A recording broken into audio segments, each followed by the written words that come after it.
আবু জেহেল আমার বিশ্বনবীকে একদিন দ্বিপ্রহরে অর্থাৎ দুপুরের দিকে 12টার দিকে বিভিন্ন সময় বিভিন্নভাবে রসুলকে ডাকত এই আবু জেহেল। তখন আবু জেহেলের নাম আবু জেহেল হয় নাই, আবুল হেকামি ছিল।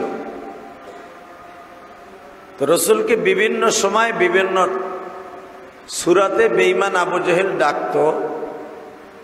আজকে ডাক দিছে ইয়া মুহাম্মদ ইবনে আব্দুল্লাহ তাআল হেনা, আব্দুল্লাহর পোলা মুহাম্মদ এদিকে আসো। নবী আমার সহজ সরল মানুষ ছিলেন। নবীর মতো সহজ সরল মানুষ আল্লাহ পৃথিবীতে কাউকে বানায় নাই। সুবহানাল্লাহ।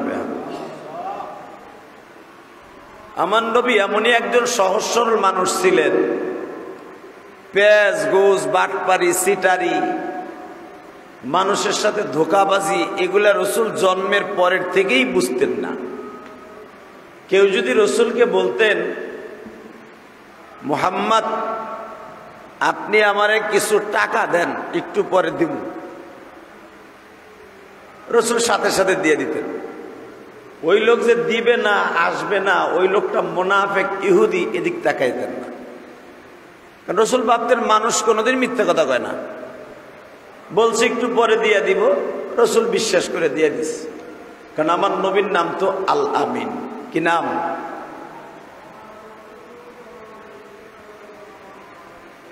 মেরে ভাই দোস্ত বুজুর্গ, আবু জেহেল নবীরে ডাক দিছে, নবী সহজ সরল মনে গেছে, কথায় কথায় রসুলকে বলে ফেলেছে আমার মনে হয়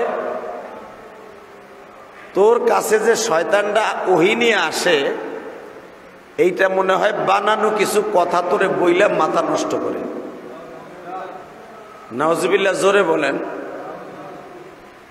তোর মাথাটা নষ্ট করে জিব্রাইল নামে যে শয়তানটা এটা তোর কাছে আসে, গাজা করে কিছু কথা কয়, আসলে এটা জিব্রাইল না, ওইটা হলো জিন, জিন পরি। আমার নবী বলেন চাচা মা ইয়ান্তিকু আনিল হাওয়া ইন হুয়া ইল্লা ওয়াহয়ুন ইউহা। না, জিব্রাইল কোনোদিন শয়তান হতে পারে না। জিব্রাইল আল্লাহর পক্ষ থেকে ওহী নিয়ে আসে, আর ওইটাই আমাকে বলে, তাকে বলা হয় আল্লাহর সাংবাদিক। জোরে কোন মারহাবা।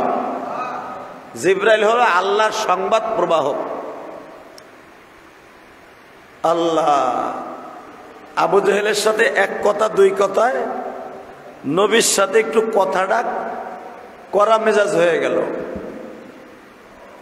হঠাৎ করে আবু জেহেলের হাতের মধ্যে একটা পাথর আছিল, পাথর। এই পাথরটা রসুলরে এমন জোরে মারছে, আমি এলাকার প্রেসিডেন্ট, আমার কথা মানুষ না, তুই তোর কথাই বলস? তোর সাহস কত বড়, তোরে শেল্টার দেওয়ার মতো, তোরে কাউন্টার দেওয়ার মতো, তোরে আমার সামনে থেকে বাঁচাইবার মতো তোর কেউ নাই। আমার পিছনে হাজার হাজার মানুষ আছে, আমার দলের নেতারা আছে, এমনকি আমার সবচেয়ে বড় নেতা হলো ওমর, ওমরও আছে। তোর চাচা হামজা সেও আমার বডিগার্ড, তোর চাচা ওতবা সাহেবা সব আমার বডিগার্ড। তোর কে আছে তাই ক? তুই যদি ভালোই হবি তাহলে তোর পিছনে তো একজনও নাই, বংশেরও কেউ নাই, তোর একটা ভাই বেরাদারও নাই, তোর মা বাবাও নাই। এমন জোরে একটা পাথর মারছে, আমার নবীর মাথাটা ফাইটা, চামড়া ফাইটা, মাথার চারা দেখা যাইতেছে। মাথার মেন যে মগজ আবৃত অবস্থায় যে চারাটা থাকে, শক্ত যে চারাটা, ওইটা দেখা যাচ্ছে। নবীর রক্তে পুরা জামা লাল হয়ে গেছে। নবী আমার পাগড়ি পরতেন সব সময়, নবুয়তের আগের থেকেই পাগড়ি পরতেন। সুবহানাল্লাহ বলেন। পাগড়ির মাথাটা টান দিয়ে এইভাবে চাইপা ধরে বাইতে চলে গেছে, কোন একটা আওয়াজও করে নাই, একটা শব্দও করে নাই। রক্ত পড়তেছে, নবী পাগড়ির মাথা ধরে চাইপা ধরে বাসার দিক যাচ্ছে। আবু জেহেল আর নবী ছাড়া এই দৃশ্যটার কেউ দেখে নাই। দেখছে কে? এ জোরে কর, আরো জোরে। কেউ যেটা দেখে না, কে দেখে? কেউ যেটা বোঝে না, বোঝে কে? কেউ যেটা পারে না, পারে কে? মাথায় রাখেন এটা সব সময়। ক্ষমতা চিরস্থায়ী না, এটা মাথায় রাখবেন। কথা কর না কেন? আজকে আপনার যৌবন আছে, শক্তি আছে, আপনি অনেক কিছু করতে পারেন। যেদিন আপনার যৌবন থাকবে না, লাত্তি উষ্টার অভাব হবে না। কথা কর না কেন? দল যতদিন ক্ষমতা আছে ততদিন আপনার বাহাদুরি আছে। দল নাই, কুত্তার দাম আছে, আপনার দাম নাই। যদি কোন কুত্তার দাম আছে আমার দাম নাই, মানে যেই কুত্তাটা আওয়ামী লীগের আমলে আপনাকে মহল্লা দিয়ে চলতো, ওই কুত্তাটা এখনো ওই রাস্তা দিয়ে চলে। হালাকি আওয়ামী লীগের চলতে পারে না। কথা কর না কেন? এটাই মালিকের নিয়ম। বাজানরে আবু জেহেল বলে, তোর পিছনে কে কথা বলবে? পারলে আমার কিছু ছিঁড়ে দেখাস, তোর মাথা ফাটায় দিলাম যা।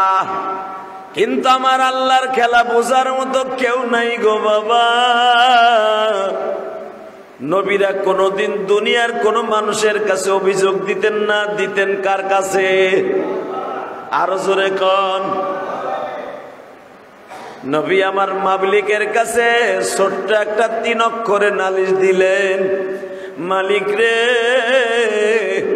বেঈমান বলছে আমার মা নাই, বাবা নাই, আমার চাচারাও আমার দুশ্মন, সবাই আমার দুশ্মন, আমার বিচার বলে কেউ নিতে পারবে না, করতে পারবে না।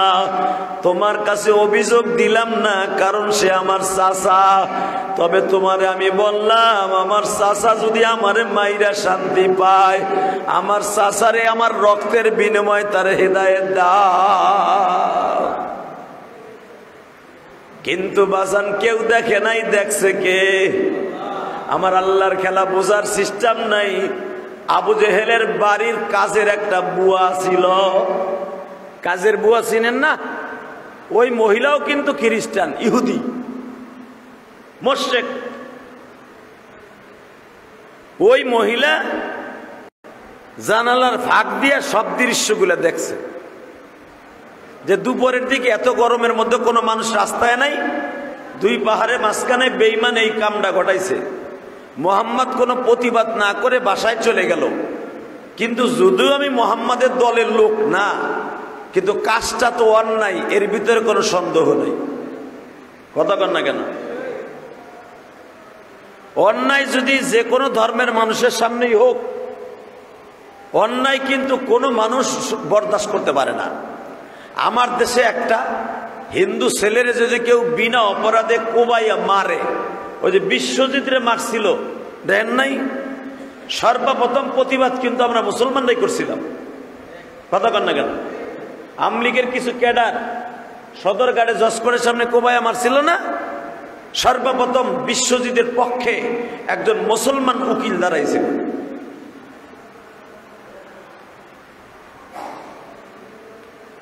এবং আওয়ামী লীগের ওই ক্যাডার গুলারে কাঠগড়ায় দাঁড়াবার সক্ষম হয়েছিল মুসলমান সেই উকিল। অন্যায় যেটা, এটা অন্যায় বলতে হবে, ঠিক না বেঠিক? অন্যায়কে যদি কেউ দেখে বলে এটা অন্যায় না, মনে করতে হবে ওর ভিতরে ইমানের দুর্বলতা। তো ইহুদি মহিলাটা দূরের থেকে আবু জেহেলের বাড়ির কাম করতে যে সব ঘটনা দেখছে, যে নিরহ মানুষটা, পূর্ণিমা চাঁদের মতো চেহারা, জীবনে কেউ একটা বকাও দিল না, জীবনে একটা খারাপ কথাও কইল না, জীবনে ইচ্ছা করলে আবু জেহেল তারে মাথায় বাড়ি দিল পাথর দিয়া, চামড়া ফাইটা সারা পর্যন্ত ঢুকাইয়া দিল, রক্তে জামাটা লাল হয়ে গেল, পুরা বডি রক্তে লাল, প্রতিবাদ করলো না, পাগড়ির মাথাটা নিয়ে লেঞ্জাটা নিয়ে কপালটা চাইপা ধরে বাসায় যায়। এই প্রতিবাদ, এই প্রতিশোধ কেউ না নিল, বিচার কারো কাছে না দিল, আমি এলাকার মানুষের কাছে বলে দিব। সুবহানাল্লাহ কইলেন না? মহিলা চিন্তা করে বিচারটা কার কাছে দিব, কার কাছে দিলে মুহাম্মাদের সুষ্ঠু বিচারটা পাইব।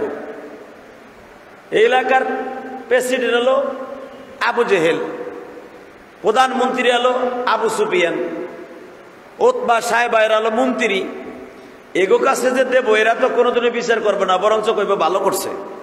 কথা কর না কে? বিচারটা কার কাছে দেওয়া যায়?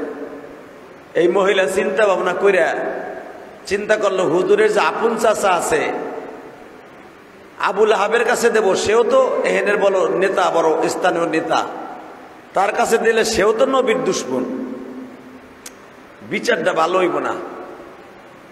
বিচারটা কার কাছে দেওয়া যায়? ওনার মাথার মধ্যে আসলো এই মক্কা শহরের ভিতরে একজন মাত্র নেতা আছে, যুবক মানুষ, নাম তার হামজা। নাম কি? জোরে কর। হামজা। যদিও নবীর চাচা, কিন্তু সে নবীর দলে তখনও যায় নাই। আল্লাহু আকবার বললেন না? কিন্তু হামজার একটা গুণ ছিল, সে যে দলেরই হোক তার কাছে বিচার গেলে সুস্থ বিচারের তদন্ত করে বিচার করত। হামজা কাউরে ভয় পাইত না। এই জন্য নবী হামজা সম্পর্কে হাদিসে বলেন, ও হামজা আসাদুল্লাহ ও আসাদ রসুলি, আমার চাচা, আমি আমার আল্লাহর বাঘ, আমি নবীর বাঘ, সিংহ, আমার চাচা মক্কার সিংহ। তো এই মহিলা হামজারে খুঁজতেছে, খুঁজতে খুঁজতে যায় দেহে হামজা উট জবাই দিতেছে। উট, বুঝেন নাই? উট জবাই দিচ্ছে। তার বন্ধুর বাড়িতে মেলা হবে, মেলার খাওয়ানোর লেগে উট জবাই দিচ্ছে হামজা। এর ভিতরেই এই মহিলা যে হামজারে ডাক দিয়ে কয়, এই মেয়ে এদিকে আও, মশাই। কি? এদিকে আসো, কি বলতে চাও? খবর রাহ। কি খবর? তোমার বাতিজার মাথাটা ফাটাই দিছে। হামজা যদিও নবীর দলের ছিলেন না, আমার নবীর কেউ অপমান করবে এটা বরদাস্ত করতেন না।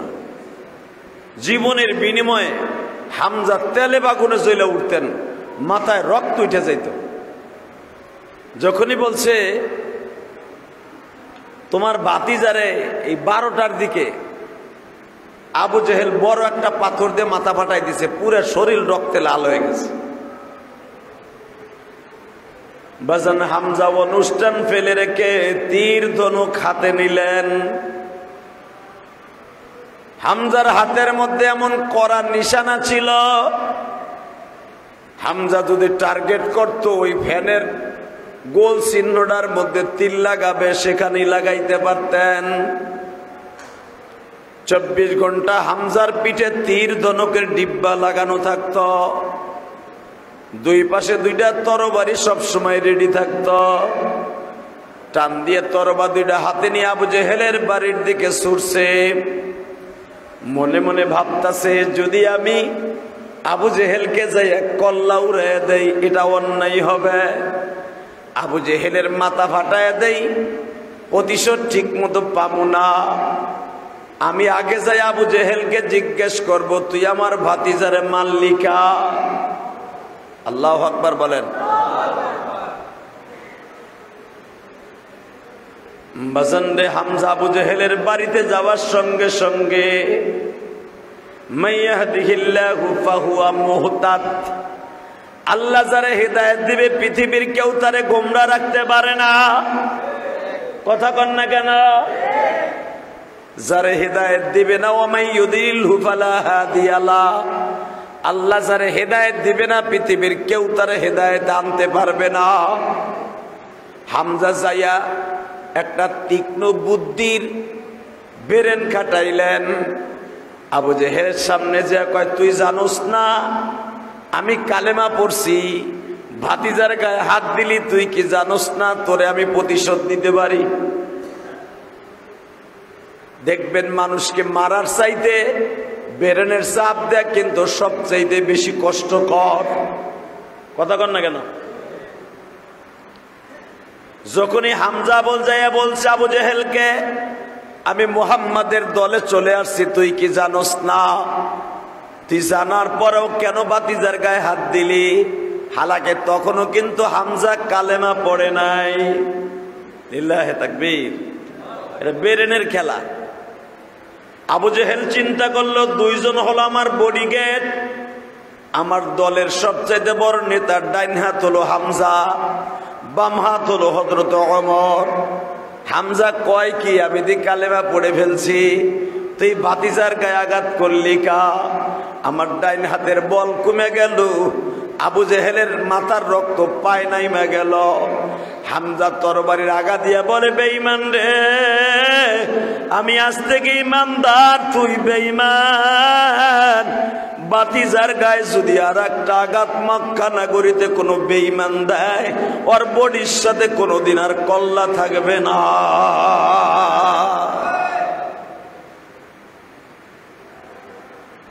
আবু জেহেলের গায়ে আঘাত করার চাইতে ব্রেনের আঘাতটা বেশি লেগে গেল। কথা কর না কেন? কারণ তার গায়ে আঘাত করলে তার দলের মানুষগুলা তার রক্ত দেখলেও প্রতিশোধ লাগাইতো। হামজা তীক্ষ্ণ বুদ্ধি দিয়ে খাটায় বললেন, আমি মুসলমান হইছি, আজ থেকে যদি পারস আমার ভাতিজার গায়ে আর একটা আঘাত করে দেখিস। এই কথা বলে হামজা বাসায় চলে গেল। কিন্তু মনে রাখবেন, মক্কার মানুষগুলা ইহুদি হইলেও বাবা তারা মিথ্যা কথা বলতো না। তারা কি করতো না? ইহুদি মুশরিক মিথ্যা কথা পছন্দ করতো না, কোন দিনও মিথ্যা কথা বলতো না ইহুদিরা।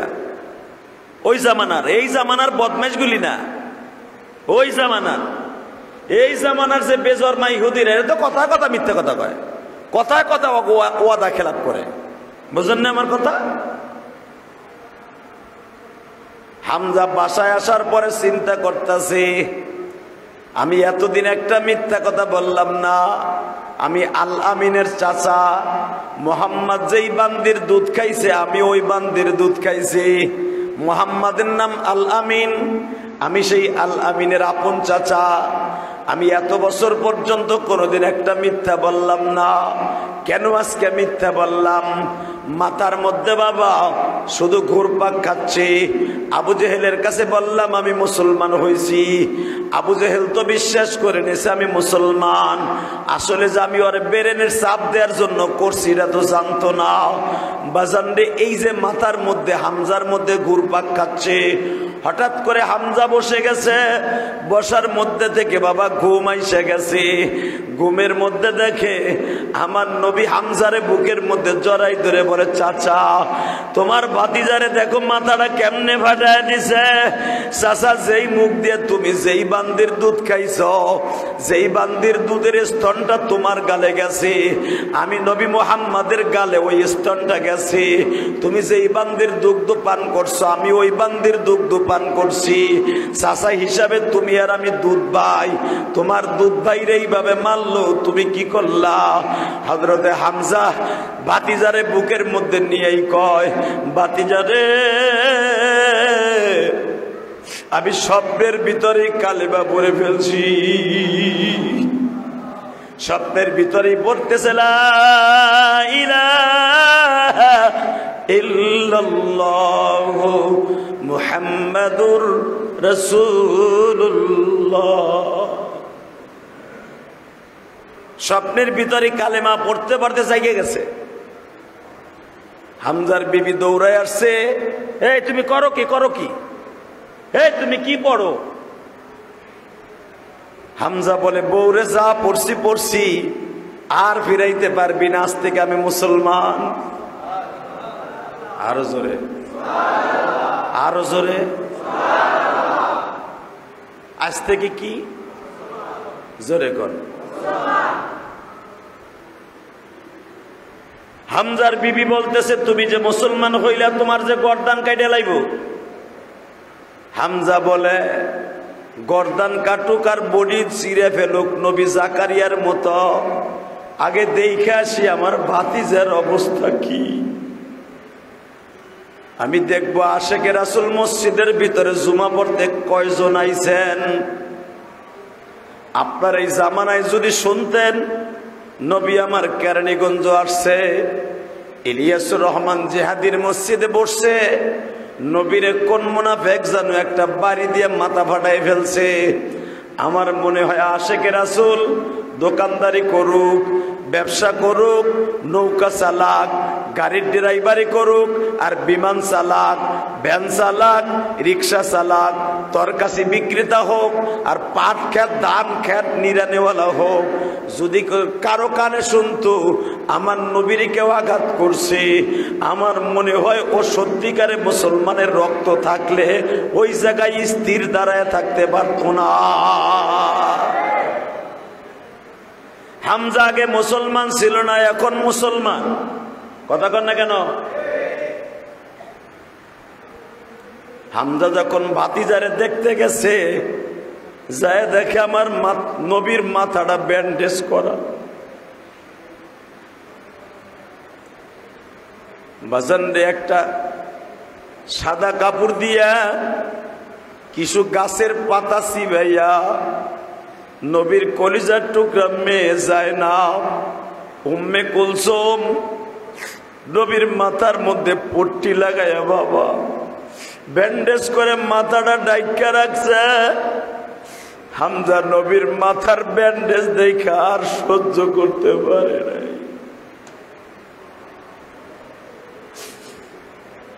হামজা নবীর সামনে যা বলে, ভাতিজা রে,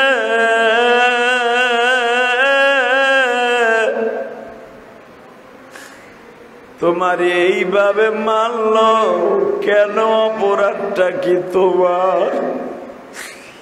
চাচা, আমি জানতাম না আমার কোনো অপরাধ আছে কিনা। চাচা, আমি যতটুকু জানি তোমার মতো সেও আমার স্বাস্থ্য চাচা, তুমি তো আমার রক্তের চাচা, আমার বাবার আপন ভাই। আর আবু জেহেল হলো, আবুল হেকাম হলো, সে আমার বাবার আপন চাচতো ভাই। বাজান রে, সে আমার আপন চাচতো চাচা, আমারে ডাক দিছে, আমি গেছি। আমি জানতাম না কথা বলতে বলতে আমার মাথায় আঘাত করবে। চাচা, যদি আজকে আমার বাবায় বাইসা থাকতো, এইভাবে কি তোমার ভাতিজার মাথা ফাটাইয়া ব্যান্ডেজের উপযোগী বানায় দিত? ও আমার মসজিদের ভাইরা, নবীর কথা শুনে যদি কারো চোখে পানি আসে গো, ওই মানুষটা কোনোদিন জাহান্নামের আগুনে জ্বলবে না। আহারে ভাই, তোমরা আর আমরা তো মক্কা মদিনায় যাই, যেই জায়গায় নবীর মাথা ফাটাইছে জায়গাটা কিন্তু এখনো পড়ে আছে বাবা। নবীর আশেক গুলা যারা এই জায়গা চিনা বাইর করতে পারে বাবা, এরা সহ্য করতে পারে না। নামাজ পড়ে চিল্লায় আর কান্দে। যখন বলছে, চাচা আমি প্রতিশোধ চাই না, তোমার কাছে শুধু একটা ভালো ব্যবহার চাই। হামজা জোরে চিৎকার মাইরা কয়, ভাতিজা রে, আজ থেকে আমি পাক্কা মুসলমান।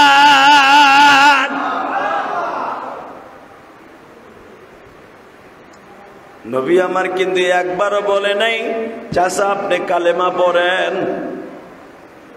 হামজার নিজের থেকে বলছে, আমি পাক্কা মুসলমান। নবী আমার বলে, চাচা প্রতিশোধ নেয়ার দরকার নাই। হামজা বলতেছে, ভাতিজা পরে তোমার প্রতিশোধ নিব কি নেব না, আগে পরের কথা।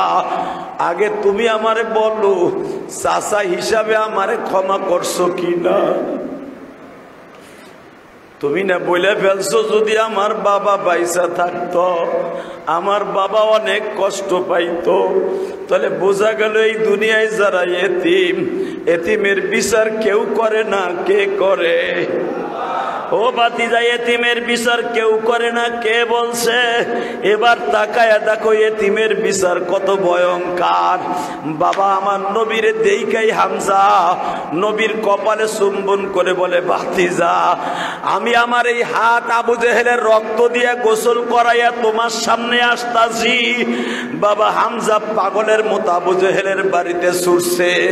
সুইটা আপনারা জানেন, হাদিসে আসছে, হামজা যাইয়া প্রথম আবু জেহেলের ঘুষাইয়া নাক ফাটাইছে, বাজান পাড়ায়া দইরা তরবারির আগা দিয়া মাথা ফাটাইছে, এরপরে কুত্তাছে এমনি কোবায়, এইভাবে হামজা ওরে কোবাইছে। আর বুকের রক্তগুলা হাতের মধ্যে মাখাইয়া তরবারি মাখা রক্ত লইয়া নবীর সামনে যা বলে, ভাতিজা রে, আমি বলছিলাম বেঈমান রে, তুই তো আমার বাতিজারে নরম পাইয়া রক্ত ঝরাইছর, আমি যে আজকে মুসলমান পারলে আমার গায়ে একটা আঘাত কর। বাতিজা কোনো আঘাত করতে সাহস পায় নাই। বাতিজা ওর রক্ত আমার হাতের মধ্যে, তুমি কি খুশি হইছ? বাবা এখন চিল্লাবা কানবা। আবার নবী কয়, চাচা এই রক্ত মাখা হাত না দেখাইয়া যদি আমার দেখাইতে পারতা, আবু জেহেল রে কোলে করে নিয়ে আইসা কালেমা পড়াইছ, আমার চাইতে বড় খুশি আর কেউ হইত।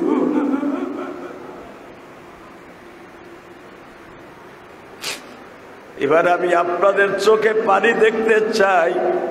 এই কথা বলার সাথে হামজা নবীরে কোলে নিছে, কোলে নিয়ে টানতে টানতে নবী আবু জেহেলের বাড়ির সামনে যে কয়, বেঈমান রে, আমি তোরে মারছি, চাচা আবার পাগলের মতো ছুইটা আসছে, তোরে দেখার লাইগা দেখ, আমি তোরে মারছি, রক্ত লইয়া চাচার সামনে বাতিজার সামনে গেছি। বাতিজা আমারে কয়, চাচা আপনি না মাইরা যদি তারে কালেমা পড়াইতে পারতেন, আমার চাইতে বড় খুশি আর কেউ হইতো না। দেখ রে বেঈমান, এই লোকটার মতো ভালো মানুষ পৃথিবীতে পাবি। আবু জেহেল বারবার বলে, আমি যে মোহাম্মদ রে মারছি এই দৃশ্য তো কেউ দেখে নাই, তুই কেমনে জানলি? এবার একটা আওয়াজ দিয়ে, ওরে মুসলমান ভাইরা, কে জানো নবীর মতো মা নাই বাবা নাই গ। হামজা বলে ফেললেন, তুই মনে রাখবি, এই দুনিয়ায় যার আপন নাই, আপন কে? এই দুনিয়ায় যারা এতিম, যাদের মা নাই বাবা নাই, এদের এতিমের বিচার আমার আল্লাহর পক্ষ থেকে হয়, তুই জানোস না? বেঈমান তোর বাড়ির কাজের বুয়া, সে আমারে ডাইক্কা বলতেছিল, তুমি বন্ধুর বাসায় উঠ জবাই দাও, আর তোমার ভাতিজারে মাইরা ফাটায় দিছে। যেই বান্দি তোর বাড়ির ইহুদি, যেই বান্দি তোর ধর্মে, এই বান্দি সহ্য করতে পারে নাই। বেঈমান তুই কেমনে আমার শান্ত সভ্য ভাতিজারে মারলে? আজ থেকে যাই না রাখ, এই হামজার তরবারি আর কোনোদিন খাপের মধ্যে ঢুকবে না। মক্কায় যতদিন আছি তরবারি হাতেই থাকবে। যদি শুনতে পারি ভাতিজার কেউ একটা আঘাত করছে, 10টা আঘাত আমি তারে দিব। বাইবা রাখ,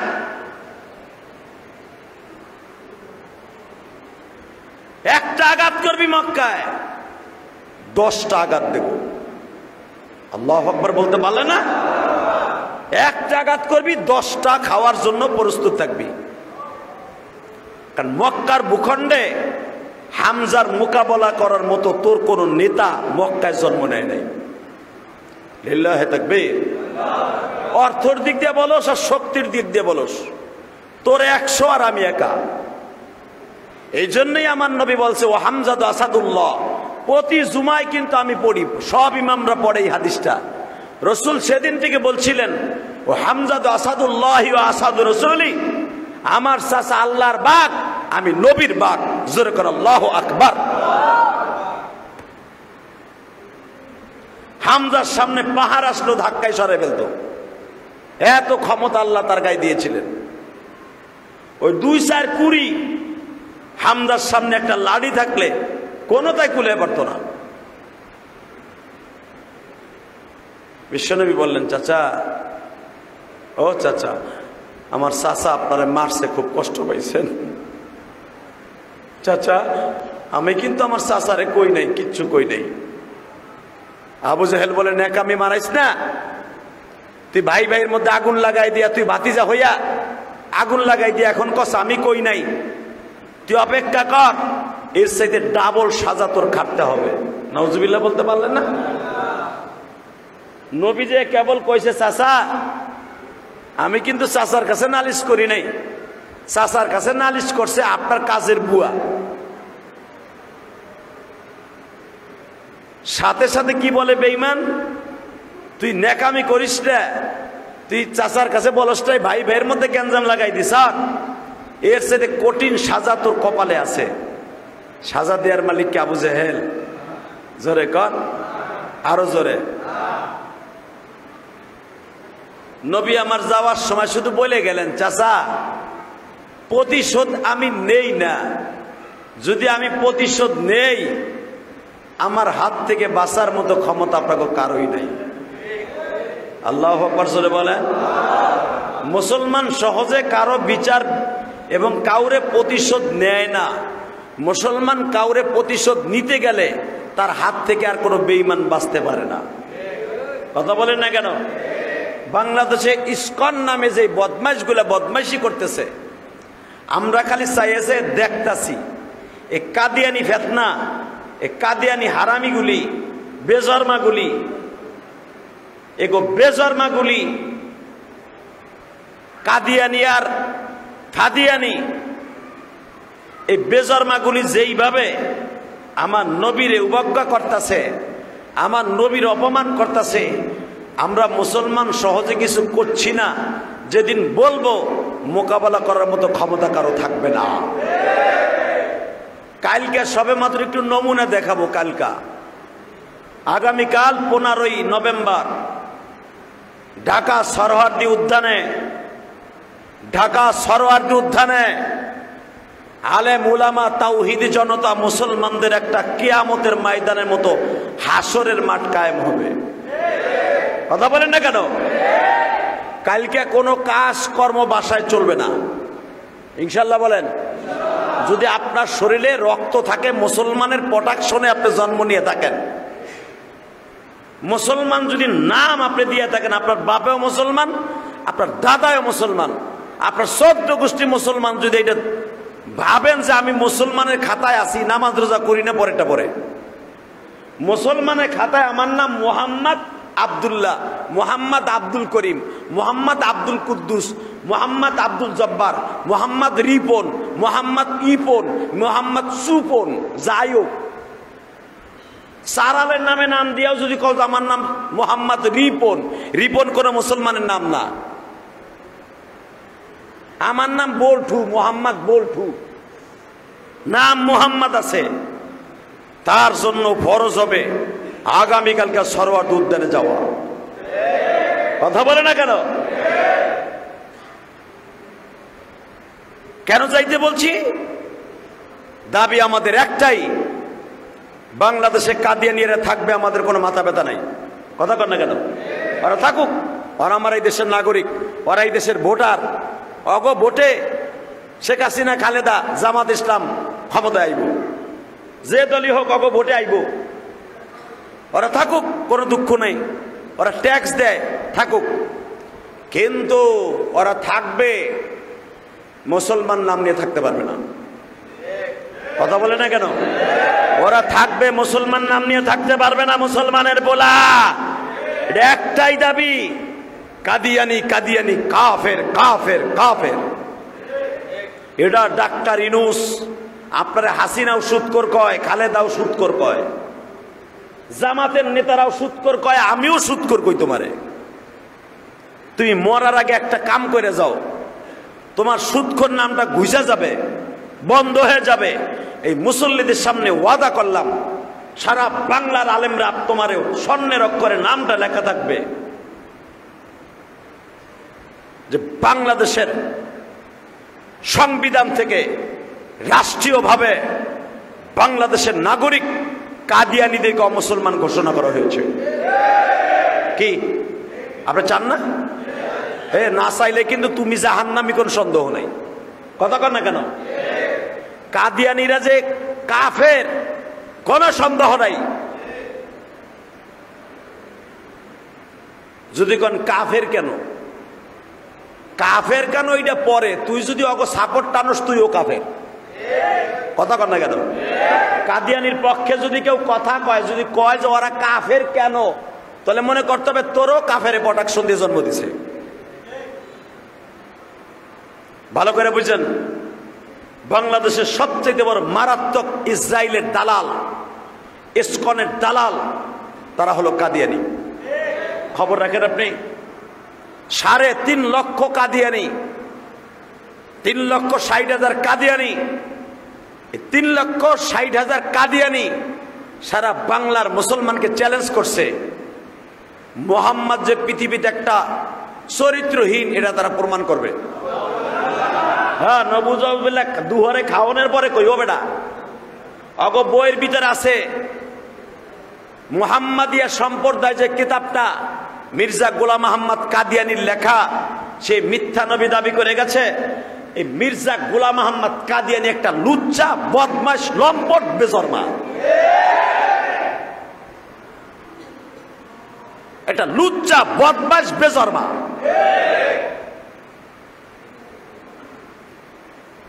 ও শুধু মুরিদ করত মহিলাদেরকে। ওর ইতিহাস পড়ে দেন,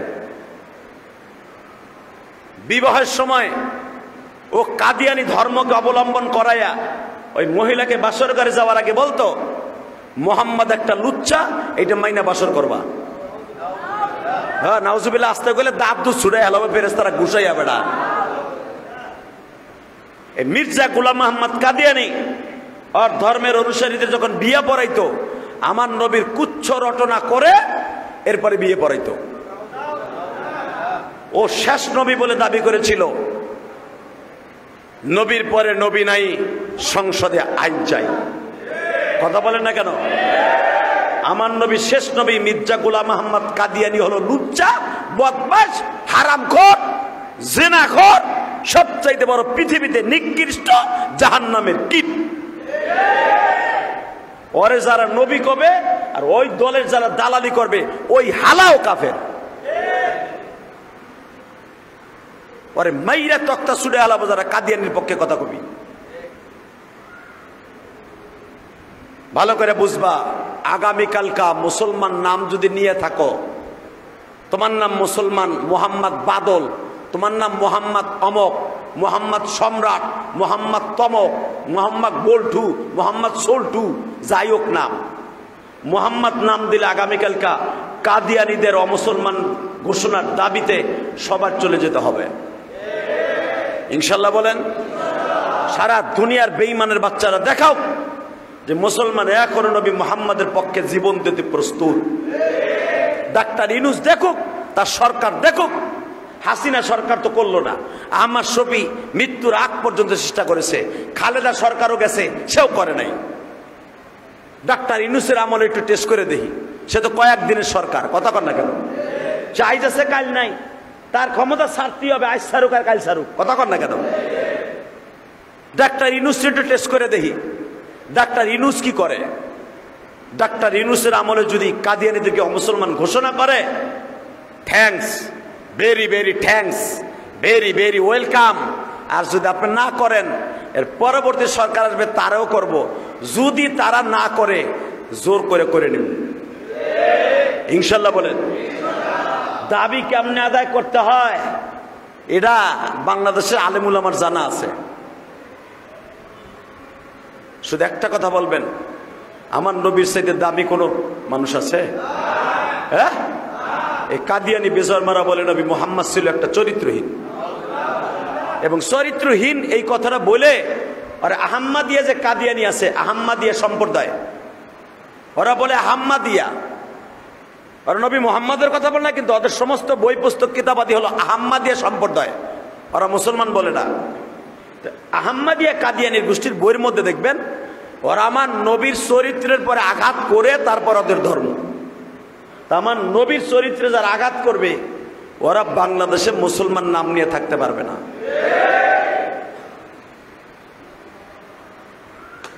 আল্লাহ সুবহানাহু ওয়া তাআলা আমাদের সবাইকে সঠিক বুঝ দান করুন। জোরগানা আমিন। আগামীকালকে 15ই নভেম্বর সরহদি উদ্যানে সবাই যাবেন তো ইনশাল্লাহ? সবাই যাবেন তো ইনশাল্লাহ? আল্লাহ সবাইকে যাওয়ার তৌফিক দান করুন। তাকানের দিকে আবু জেহেল বেঈমান, হামজাও বেঈমান। হামজা দীপ্ত কণ্ঠে বলে দিলেন, তখনও কালেমা পড়ে নাই, যে আমি কালেমা পড়ছি, তুই বাতিজারে মাল্লিকা। কাফের হয়ে যদি বাতিজারে মাল্লিকা এতটুকু দরদ নিয়ে আবু জেহেলের মাথা ফাটাইতে পারে, আর আমরা মুসলমানের ঘরে জন্ম নিয়া আমার 4 পুরুষ পর্যন্ত মুসলমান, আমি যতটুকু ইতিহাসে জানি। তার মানে আমার আব্বা মুসলমান, আমার দাদা মুসলমান, আমার বাবার বাবা অর্থাৎ আমার দাদার বাবা মুসলমান ছিল, এটা ইতিহাসে পাইছি। আপনার দাদার বাবা পর্যন্ত আপনি 4 পুরুষ পর্যন্ত বলতে পারবেন যে আপনি মুসলমানের ঘরে জন্ম নিয়েছেন, কথা কন না কেন? ব্রিটিশ পেট পর্যন্ত আপনি বলতে পারবেন যে আপনি মুসলমানের ঘরে জন্ম নিয়েছেন মিয়া। তা মুসলমানের যখন আমি বলতেছি যে 4 পুরুষ 5 পুরুষ পর্যন্ত, আমি ইলিয়াস রহমান জিহাদি বলতে পারি যে আমার দাদা, আমার তার দাদা, তার দাদা, তার দাদা মুসলমান ছিল।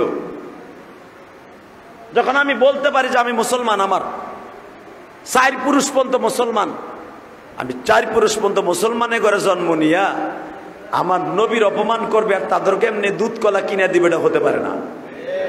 কথা বলে না কেন? তাহলে আমি মুসলমান না, হুদা সালামি সাকিরা।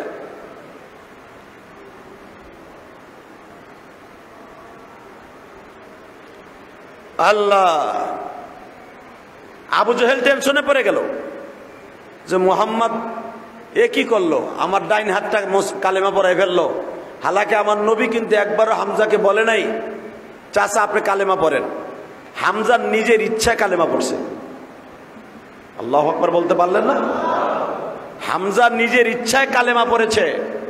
এই জন্য দাওয়াত ও তাবলীগের কাজ যারা করেন, কাউকে জোর করে শরীয়ত চাপায় দেওয়া যাবে না, এটা নিষেধ। কোনো বেধর্মীকে বলা যাবে না তুমি কালেমা পড়ো, তার সাথে এমন ব্যবহার করতে হবে। নামদারি কিছু মুসলমান আছে, খালি মুসলমানের কথা নাম দেশে, ও যে কবে ইহুদি হয়ে গেছে ও নিজেও জানে না। কথা কর না কেন? দাওয়াত ও তাবলীগের লোক রাস্তা দিয়ে হাঁটলে তারা টিটকারা মারায়, পরের খাইয়া পরের, নিজের খাইয়া নিজের বইরা, মসজিদের ফ্যান চাইরা বাতি জ্বালাইয়া দাওয়াত মারাইতে আইছে। নবী দাওয়াত দিছে ইহুদিদেরকে, এরা দাওয়াত দেয় মুসলমানদেরকে। এর আবার কি এর তাবলীগ? মনে করবেন এই ডায়লগ যারা দেয় এরাই হলো আবু জেহেলের খালতো ভাই। ওইগুলার ইমান নাই, ওগুলোর নামের মুসলমান, নাম মোহাম্মদ দিছে কাদিয়ানি গোমতো, কাম খালি, ও কাফের হয়ে গেছে। মনে রাখবেন, নবীর জামানায় আসিল কাফের, দাওয়াত দিছে কাফের গো। নবীর জামানায় আসিল ইহুদি, দাওয়াত দিছে নবী ইহুদি গো। তুমি যে ইহুদি মার্কা মুসলমান, তুমি কথায় কথা কাফের হয়ে যাইতেছো। এই জন্যই আমরা তোমারে মুসলমান ভাবতাছি, কিন্তু তুমি যে কাফের আমি জানি। তুমি নামাজ পড়ো না, রোজা করো না, তুমি হালাল হারাম চিনো না, খাও গাঞ্জা, খাও বিড়ি, খাও হারাম। এই জন্য জানি যে তুই বেঈমান হয়ে গেছিস, এর লেগে তোর ওই জন্য দাওয়াত দেই। কথা কর না কেন? আমি জানি যে তুই মুসলমান নাই, তোর ওইটা ভাইবেই আমি দাওয়াত দেই। ভালো করে বুঝবেন, যে ব্যক্তি সারা সপ্তাহের ভিতরে 1 ওয়াক্ত নামাজ পড়ে না, ওর আবার ইমান কিসের রে? কথা কর না কেন? ওর ইমান আছে? তুই যদি কস যে আমি দোকানের মধ্যে বইয়া, ক্লাব করে বইয়া, অমুক জায়গায় বইয়া আমি মুসলমান, আমি মুসলমান, তুমি আমার লোমবার মুসলমান। বেটা মুসলমানের মিন জানো, মুসলমানের সংখ্যা জানো, বুঝবা। এই কথাগুলো তখনই ভালো লাগবে যেদিন বুঝবা তুমি কবরে যাইবা। কথা কর না কেন? তুমি দুনিয়ার সব কাজ বুঝো, সব ব্যবসা বুঝো, সব জিন্দেগি বুঝো, আমার মালিকের 5 ওয়াক্ত 17 রেকাত নামাজ এইটা বুঝো না, তুমি আবার মুসলমান দাবি করো। কথা কর না কেন? আপনি কোনো একটা কাজের কন্ট্রাক্টরে নিছেন, কাজ করলেন না, খালি সময় মতো হাজিরা নিলেন, ওই মালিক আপনারে ওই যে সেন্টারিং বাস দিয়া বাইরাইয়া মাথা ফাটাইবা আগে। কথা কর না কেন? যে কাম না করে টাকা নিতে হৌরের পুঁতে আয় দিকে। তা আপনি 17 রেকাত নামাজ ডেলি 1 ওয়াক্ত পড়বেন না, আপনি মুসলমান দাবি করবেন। আপনি মুসলমান কবে? আপনার সাথে বড় মুসলমান রবীন্দ্রনাথ ঠাকুর। ভালো করে বুঝেন মুসলমানের বলা। তা আবু জেহেল যখন শুনলো হামজা আমার মুসলমান হয়ে গেছে, আবু জেহেল আর সুস্থ থাকতে পারলো না। আবু জেহেল মনে মনে বলে ফেললো, আমার আর নিস্তার নাই, আমার আর বাসন নাই। লিল্লাহে তাকবীর। যখন এই কথাটা বলছে, বলতে দেরি আছে, আমার বিশ্বনবী দীপ্ত কণ্ঠে বলে ফেললেন, চাচা আপনি ভাবতেছেন মোহাম্মদ নরম, মোহাম্মদ যেদিন গরম হবে পুরা মক্কা নগরী গরম হয়ে যাবে। আমরাও নবীর মোহাম্মদের কথাটাকে সামনে নিয়ে বলতেছি। আমার প্রাণের নবী নিজে বলেছেন, যেদিন আমি গরম হব সেদিন মক্কা গরম হবে। কাদিয়ানীদেরকে দেখতেছি, ইসকনের বান্দরদেরকে দেখতেছি। যেদিন আমরা মুসলমান গরম হব, আমাগো গুজরাটের কসাই হিন্দু সম্প্রদায় যেরকম গুজরাটে মুসলমানদেরকে মারে, আসামে মারে, বাড়িঘর জ্বালায় দেয়, পোড়ায় দেয়, মসজিদ ভেঙে দেয়, আমরা এখনো কিছু করছি না। যেদিন গরম হব এই নরমের থেকে, সেদিন বুঝায় দিব মুসলমানের ধানে কত চাউল। রাজি আছেন না নাই? আল্লাহ কবুল করুক, জোরে করে আমিন। 5 ওয়াক্ত নামাজ পড়বেন ইনশাল্লাহ, বলেন। আল্লাহকে স্মরণ করবেন, বিশ্বনবীর জন্য দোয়া করবেন, তার সাহাবীদের জন্য দোয়া করবেন, নবীর পরে দুরূদ পড়বেন, উম্মত মুহাম্মাদের জন্য দুরূদ পড়বেন, ঈমান ও আমলের সাথে থাকবেন, জোরে কোন আমিন। যতটুকু তৌফিক আছে ততটুকু তৌফিক অনুসারে দান করবেন।